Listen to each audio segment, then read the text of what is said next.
বাবু কোথায় আসছো? হাই বন্ধুরা, সবাই কেমন আছেন? কাছে কিংবা দূরে সবাই আসলে ভালো আছেন অবশ্যই। আমি রয়েছি এই মুহূর্তে কুমড়ো খেতে, আপনাদেরকে দেখাচ্ছি কুমড়ো। আমার সাথে রয়েছে বাবু। আসলে বাবু বলতে পারছেন, বাবু বড় বাবু কিন্তু। হ্যাঁ, আসলে এই যে কুমড়ো ঝুলছে, কুমড়ো দাদাদের কুমড়ো দেখছেন, কত বড় বড় কুমড়ো।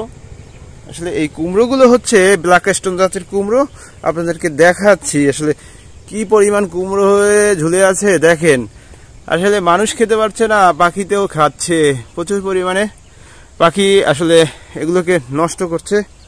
এত পরিমাণে কুমড়ো হয়েছে যে ঝুলছে, হারভেস্ট তেমন করতে পারছে না। আসলে হারভেস্ট করবে কখন? প্রচুর পরিমাণে ঘেরের চারোদিকে দেখেন কুমড়ো আর কুমড়ো ঝুলছে।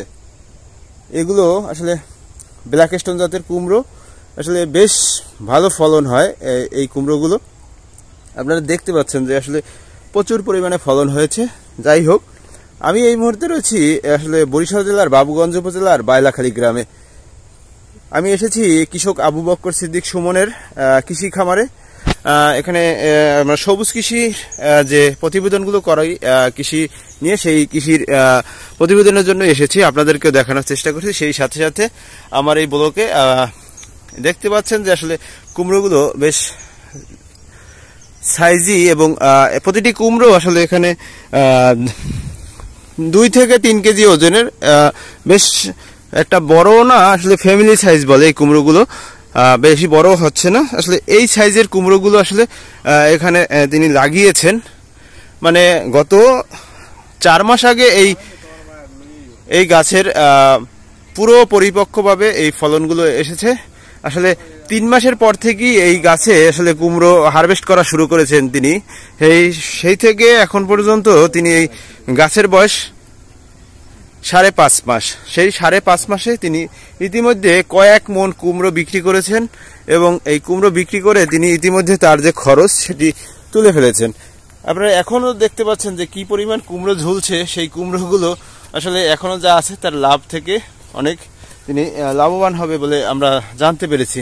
আসলে তার কাছে সুমন ভাইয়ের সাথে কথা বলেছি, তিনি এই জাতটি লাগিয়ে বেশ প্রতি বছরই লাভবান হচ্ছেন। বছরে তিনি এই জাতটি 2 বার লাগান। এখন যেটি হয়ে গেছে আপনারা দেখতে পাচ্ছেন। আর এর পরবর্তীতে আবার তিনি লাগিয়েছেন যে এই গাছটা যখন উঠে যাবে ঠিক তখনই আবার নতুন করে তিনি নতুন করে দেখতে পাচ্ছেন যে নতুন করে লাগিয়েছেন। ঠিক এই ঘেরের অপর পাশে এই যে কুমড়ো গাছগুলো লাগিয়েছেন, মানে তার পরিকল্পনাটা অবশ্যই অসাধারণ। নতুন নতুন ফসল উৎপাদন, তার ধ্যান ধারণাটাই ভিন্ন।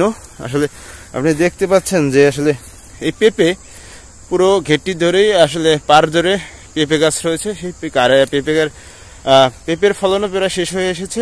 এই গাছগুলো এখন হারভেস্ট করা হয়ে গেলে তিনি পেঁপেগুলো কেটে ফেলবেন, গাছগুলো কেটে ফেলবেন, নতুন গাছ এখানে লাগাবেন।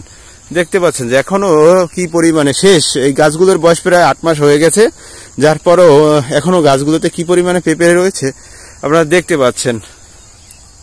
মানে পুরো পরিকল্পিতভাবে একটি কৃষি খামার করেছেন। এই খামারটিতে মাঝে মাঝে আমি আসলে এই কৃষি খামারটিতে আসলে মনটা জুড়ে যায়, যার কারণে আমার খুব ভালো লাগে এই কৃষি খামারটিতে আসলে। সাজানো গোছানো সুন্দর পরিকল্পিতভাবে একটি কৃষি খামার তিনি করেছেন। এই কৃষি খামারে আসলে মানে বছরের তিনি ভাগ ভাগ করে 6 মাসের মাথায় কোনো মাসে কুমড়ো লাগান, কোনো মাসে লাউ লাগান, কোনো মাসে ধুন্দুল লাগান, এভাবে করে। এবং পুকুরের যে দেখতে পাচ্ছেন যে পুকুরের চারপাশটা কিভাবে এভাবে ঝাঁকা দিয়ে এই ঝাঁকায় তুলে দেন, সবকিছু ঝাঁকা তুলে দেন। এবং এর বাইরে যে এই বাড়তি অংশটা রয়েছে, এই বাড়তি অংশটায় তিনি এবার কুমড়ো দিয়েছেন। মানে কোনো কিছুই তার এই অল্প জায়গায় তিনি মিস করছেন না, সবকিছু জায়গায় ব্যবহার করছেন, সবকিছু জায়গায় তিনি সবকিছু লাগাচ্ছেন। আসলে এইরকম পরিকল্পনা, এরকমের আসলে ভালো কোনো চিন্তা ভাবনা সুমন ভাইয়ের কাছ থেকে আসলে বোঝা যায়। যার কারণে ওনার পরিকল্পনাগুলো দেখলে আমার কাছে খুব ভালো লাগে। সেই জন্য ওনার কাছে আসি মাঝে মধ্যে কৃষি পরামর্শ নিতে, কৃষি ভিডিও তৈরি করতে। কৃষির বিভিন্ন রকমের দর্শকদের চাহিদা থাকে, সেই দর্শকদের চাহিদা আমরা পূরণ করি তার কাছ থেকে তথ্য নিয়ে। আসলে দেখতে পাচ্ছেন যে আসলে অনেক পেঁপে গাছ কেটে ফেলা হয়েছে, আসলে এগুলোর পেঁপে হারভেস্ট করা হয়ে গেছে। এই গাছগুলো হারভেস্ট করা হয়ে গেছে, এখন এখানে আবার নতুন করে তিনি পেঁপে গাছ স্থাপন করবেন। যার কারণে আপনি দেখতে পাচ্ছেন যে গাছের সাথে মই লাগানো আছে, পেঁপে হারভেস্ট করা হচ্ছে। এই গাছগুলো হারভেস্ট করা হয়ে গেলে কেটে ফেলবেন। আসলে এই খামারটি নিয়ে যে আরো একটু বলতে যাচ্ছি, সেটা হচ্ছে আমি এই খামারটিতে গত 4-5 বছর যাবতই আসতেছি। খামারটি প্রতিষ্ঠা হওয়ার 1 বছরের মাথায় আমি আসি, মানে আমার তাকে নিয়ে ভিডিও তৈরি করি। সেই ভিডিও তৈরি করার পর থেকে তিনি বেশ আলোচিত হয়ে ওঠেন। বিভিন্ন চ্যানেলও তাকে নিয়ে এই সফলতার গল্প শোনাতে শুরু করেন।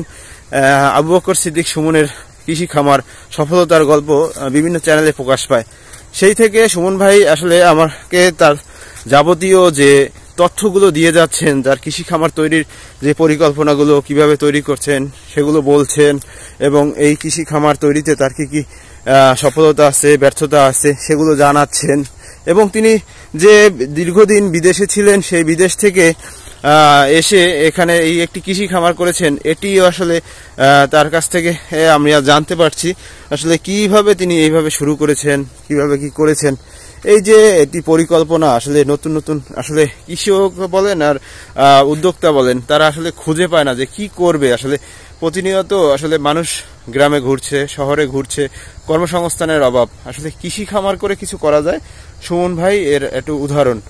আসলে আমরাও মানুষকে উদ্বুদ্ধ করছি, আসলে কৃষি করেন, কৃষিতে আসলে কিছু করা যায়, সেটি মানুষকে বোঝানোর চেষ্টা করছি, মানুষকে জানানোর চেষ্টা করছি। আজকের এই ভিডিওতে আপনাদেরকে দেখালাম যে তার যে এই পুরো ঘেরটি রয়েছে, এই 1 একরের জায়গায় তিনি এভাবে পরিকল্পিতভাবে তিনি পুরো খামারটি করেছেন। আসলে পেঁপে গাছ, মিষ্টি কুমড়ো, লাউ, ধুন্দল, এগুলো হচ্ছে প্রতি বছরে তার ফসল হয়। প্রতি বছরে 2 বার করে তার সবজি হয়, এবং এই যে পেঁপে বছরে 1 বার তিনি করেন। 8 মাস থেকে 9 মাস এই গাছগুলো থাকে, তারপরে আবার কেটে ফেলেন।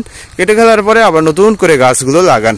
এছাড়াও এই যে আপনারা পুকুর দেখতে পাচ্ছেন, ঘের দেখতে পাচ্ছেন, এই ঘেরে তিনি বিভিন্ন ধরনের সাদা মাছ এবং কোরাল, যে ভেটকি মাছ বলে অনেকে, কোরাল মাছ বলে অনেকে, সেগুলো তিনি আসলে চাষ করেন। মানে তার 1 একর জায়গায় যে সুন্দরভাবে পরিপাটি করে লাগানো পরিকল্পনা, এটি আসলে এখানে আসলে বোঝা যায় কিভাবে। এই ধারণাটি আপনাদের দেওয়ার জন্য আজকের এই ভিডিওটি। আসলে আমিও আসলাম, আমার কাছেও ভালো লাগে, আপনাদের কাছেও ভালো লাগবে অবশ্যই। সবাই ভালো থাকেন, সুস্থ থাকেন, আল্লাহ হাফেজ।